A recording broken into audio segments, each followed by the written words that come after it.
So, welcome students for the chemistry lecture of paper 5. And last time you have learned what is the refractive index, that is what is the Snell's law. And you know that Snell's law, it is nothing but the ratio of sine of angle I to the sine of angle R. And the refraction of light, it is the when light passes from one medium to the another medium, the direction of the light it changes, and this phenomenon it is called as refraction. And the best example of light refraction, it is the rainbow. And today for this lecture, you are going to learn how to measure a refractive index with the help of Abbe's refractometer. And in this diagram, this is a Abbe's refractometer. The important parts of the Abbe's refractometer are: here it is a mirror, then this one is a prism box, here it is a telescope, and here it is a scale. This one is scale eyepiece. And the method of determination of refractive index, it is very easy and very simple with the help of this instrument. Simply we have to pour here, this is a prism box and it consists of a upper prism and lower prism.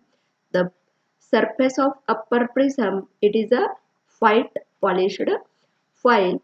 The lower prism, it is a uh, smooth surface, and in between the two prisms we have to take a few drops of liquid, and this prism box is locked, and from this mirror a proper light is adjusted on the prism box. And if we see in this eyepiece of telescope, we observe this picture.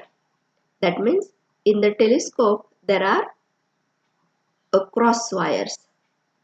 Here these are the cross wires, and at the center of this is a bright portion and here it is a dark portion, and this bright portion and dark portion, they are separated by a sharp line.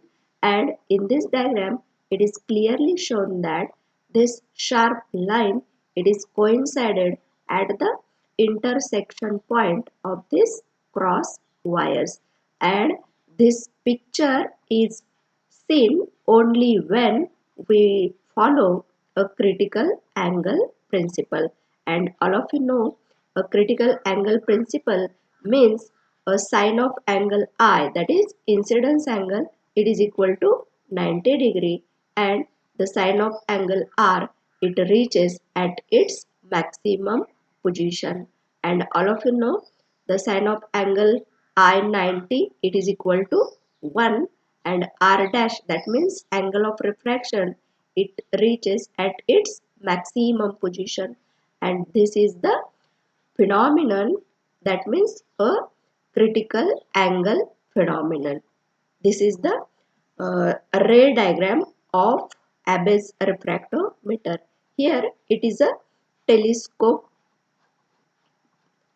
and while we observe from this telescope, we see this picture here in a image plane, and this is a prism box.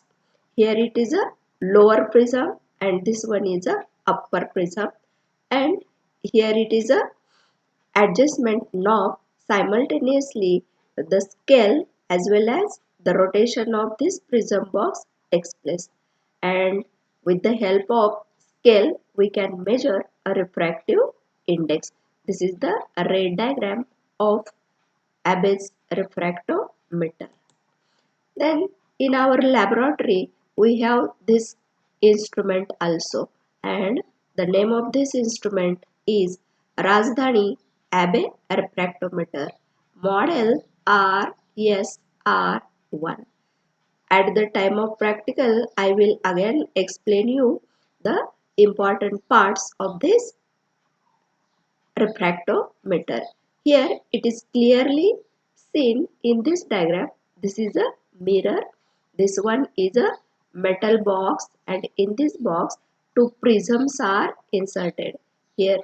So this whole portion we call it as a prism box, and this one is a telescope, and here it is a scale, and below this there is a eyepiece of the scale. Here, while measuring the refractive index of any liquid, we require only few drops of liquid, and by opening this prism box, only few drops of liquid it is inserted on the lower prism. This prism box is a locked, and we have to observe through this telescope while rotating a adjustment knob, and it is below this region. This is a simple construction, or this is a refractometer, the instrument which is used for the direct measurement of refractive index. Then this is a picture while we observe through a telescope after inserting few drops of liquid. This is the picture, and we have to adjust this sharp line at the intersecting point. Here it is a low, this sharp line, it is low from the intersecting point. It is above the intersecting point, and this is the proper position. And this above half portion, it is a bright portion. Below half portion, it is a dark half, and this bright half and dark half, they are separated by a sharp line, and this sharp line, it is coincided at the intersecting point of a cross wires, and this picture we observe through telescope only when we follow the critical angle principle. And critical angle principle means the sine of angle I, it is 90 degree, and sine of angle R, it reaches at its maximum position. Every time we observe this picture in the telescope, and then the scale. This is again the same pictures before adding a sample to a refractometer, and this is the picture after adding sample into the refractometer. Simply here you have to adjust this sharp line which separates dark portion and bright portion at the intersecting point of the cross wires, and this picture we observe only when the proper adjustment of prism box takes place. That means the critical angle principle is followed. Then regarding the scale, this picture we observe at the same time we see from the eyepiece of the scale, and these are the brisk readings. That means this percentage at the right hand side. Here this is for measurement of brisk of the sugar, and at the right hand we have a refractive indices, and the lower limit to measure the refractive index, it is 1.30, and the upper limit up to which we can measure the refractive index, it is 1.70, and this is one of the limitation of the Abbe's refractometer. It means that the refractive index below 1.30 and above 1.70 we cannot measure with the help of this instrument. Remember well. Then the advantages of the determination of refractive index with the help of Abbe's refractometer. You know, this instrument is very easy to handle. Only few drops of liquid are required. Then the third advantage, refractive index of liquid can be measured directly and quickly. Then the fourth advantage, temperature can be controlled because the refractive index, it depends on temperature, and as we decrease the temperature, the refractive index of the liquid, it goes on increasing. So it is necessary to keep temperature constant. And as already I have told you, the range of a measurement of refractive index with the help of Abbe's refractometer, it is from 1.30 to 1.70 with an accuracy of 0.0002 units. We can measure a very correct refractive index with the help of Abbe's refractometer. And the last point of this third or last here, the molecular refractivity and chemical constitution. That means this property, molecular refractivity, it is one sort of molecular volume. You know, the molecular refractivity, it is given by the equation n square minus 1 upon n square plus 1 into m by d. Here, that is nothing but the molecular refractivity. It is the product of specific refraction into molar volume.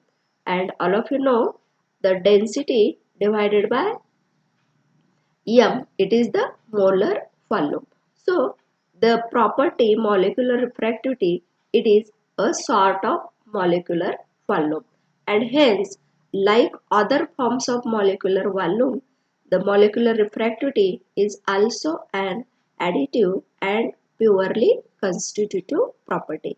That means it depends on the constitution of the molecule. For example, in homologous series of aliphatic compounds, a difference of CH2 group in composition makes a difference of 4.618 in the molar refractivity.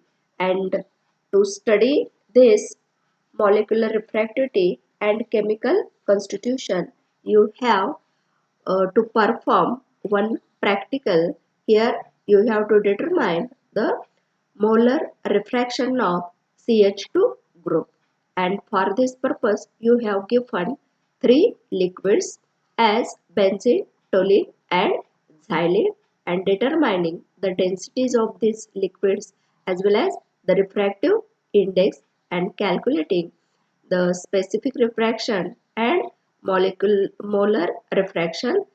Then, and by using a proper formula, you can find the value of here CH2 group, and the correct answer of this, it is 4.618. At the time of practical, you will get understand properly. And this is the end of this chapter. Prepare well for the numerical problems on this chapter. Okay, then again we revise once again what we have studied in this chapter. Here,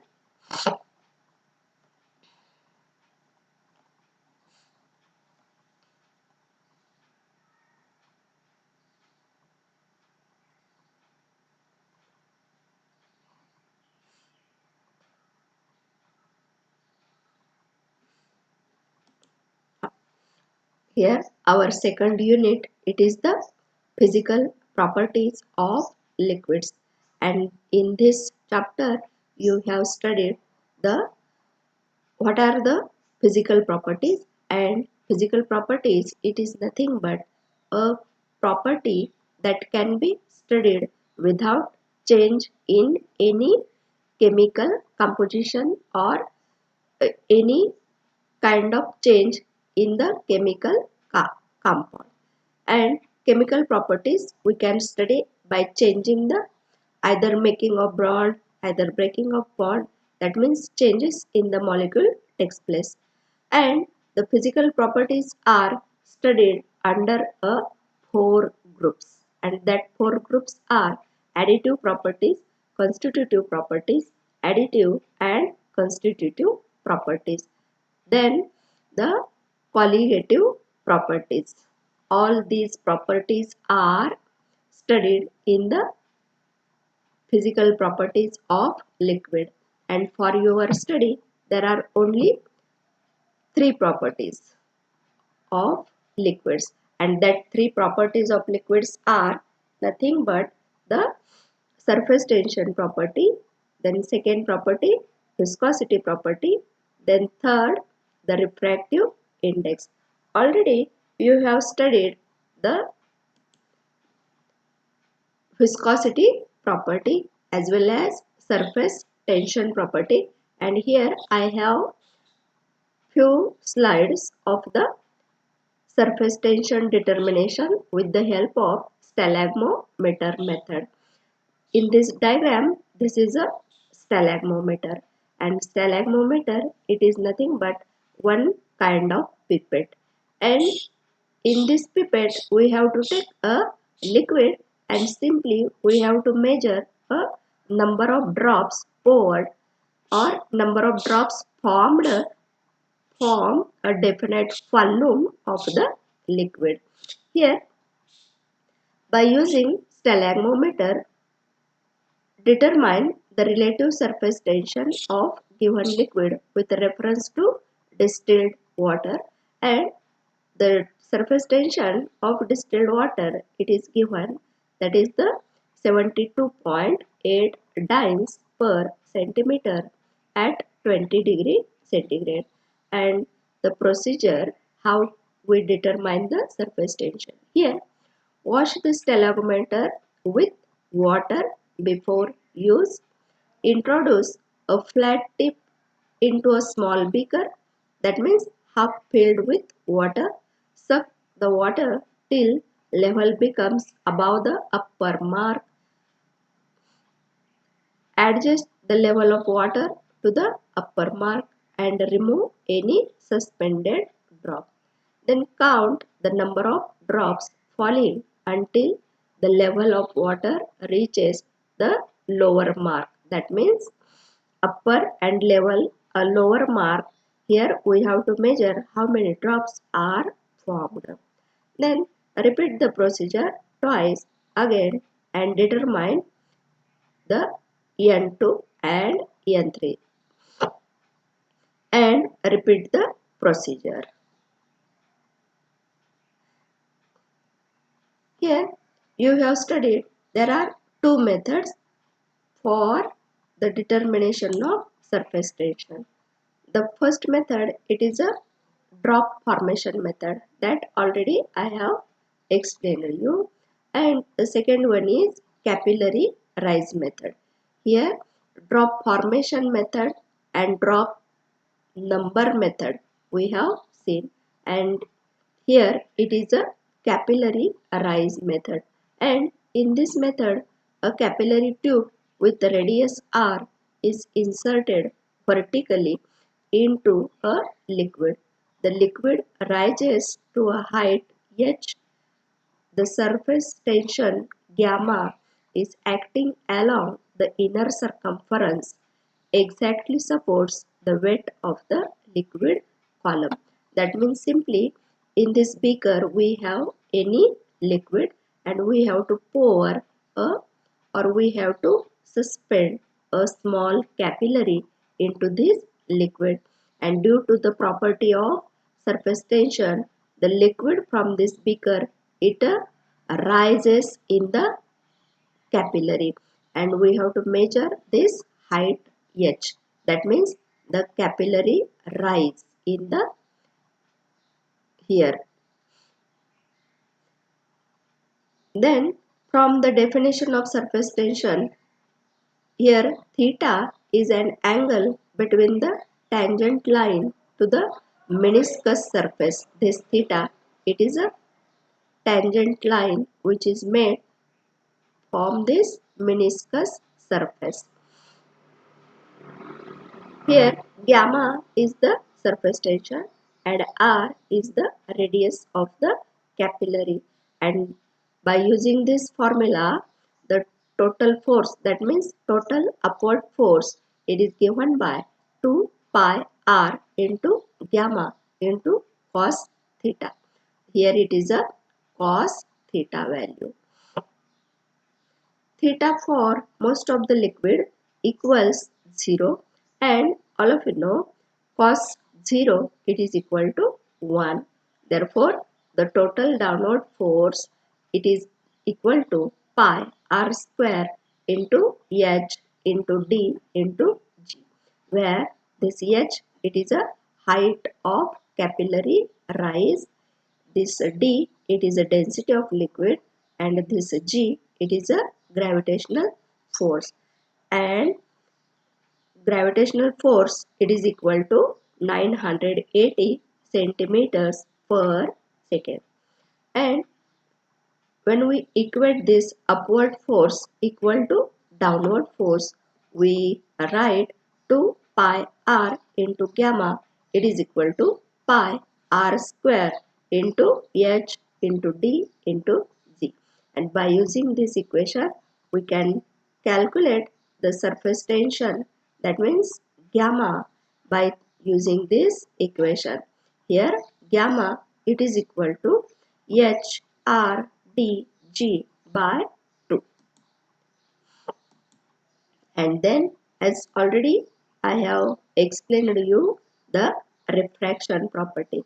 In this glass containing water, simply we have dropped a straw, and this straw it is, we see this straw is bented here in the liquid, but actually it is not bented. This change in direction of light in the liquid, or when a ray passes from one medium to another medium, the refraction of light ray takes place, and this property it is called as refraction. Here another example.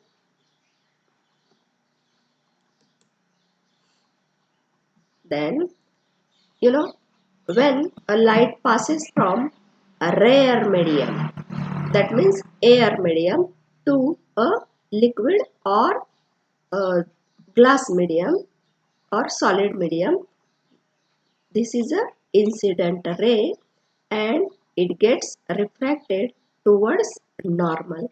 And remember that the angle of incidence it is greater than the angle of refraction. And when we change the medium, suppose we have dense medium above and rare medium below, under this situation this refracted ray it gets away from the normal. That means the angle of refraction it is greater than the angle of incidence when we exchange the medium. This is the diagram which shows that the refracted ray. Then light bending towards the normal indicate the speed is slower, and light bending away from the normal indicates the speed of light is faster. Okay. Then already you know the Snell's law.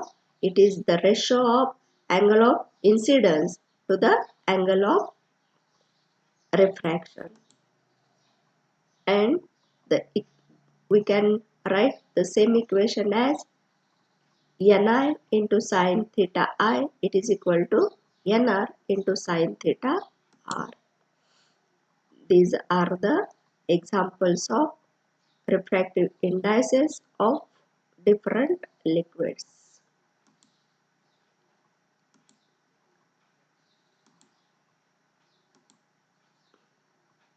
Then we can calculate the critical angle for any substance, any compound by using this formula. Sin theta c, that means critical angle, it is equal to refractive index of air divided by refractive index of the given matter. And as in the previous slide we have seen, the critical angle of air, uh, to find the critical angle of a diamond we use refractive index of air, and the value here it is 1.003 upon the refractive index of diamond, and the value is 2.52, and this ratio becomes equal to 23.3. Then the examples of atmospheric refraction. Here mirages, floating images that appear in the distance and that are due to refraction of light. Here dispersion of light, the separation of light into its spectrum is called dispersion, and the red light is bent the least, while violet light bent the most. Refractive index depends on the color or frequency of the light, and the rainbow is a natural dispersion of the light. You are very well familiar with the rainbow, and as already we have seen, this is a instrument which measures the refractive index directly. And in our laboratory we have 4 refractometers. Then this is a ray diagram. Then this is another refractometer that we have in the laboratory, and in the telescope we have to observe this picture, and this is the critical angle principle. The same diagram here, this is the scale.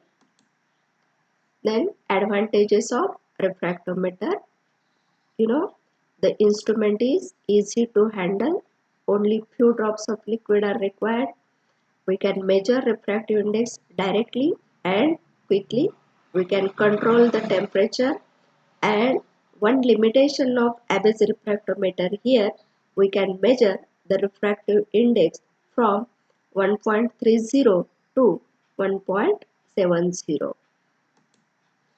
And the last point in this, here molecular refractivity and chemical constitution. Simply remember here, a molecular refractivity, it is a sort of molecular volume, and hence like other forms of molecular volume, the molar refractivity, it is also an additive and purely constitutive property. And for example, in the homologous series of aliphatic compounds, a difference of RCH2 group in the composition makes a difference of 4.618 in the molar refractivity, and depending on this molar refractivity you have to perform a one practical. I will explain you this property once again at the time of practical. Thank you very much.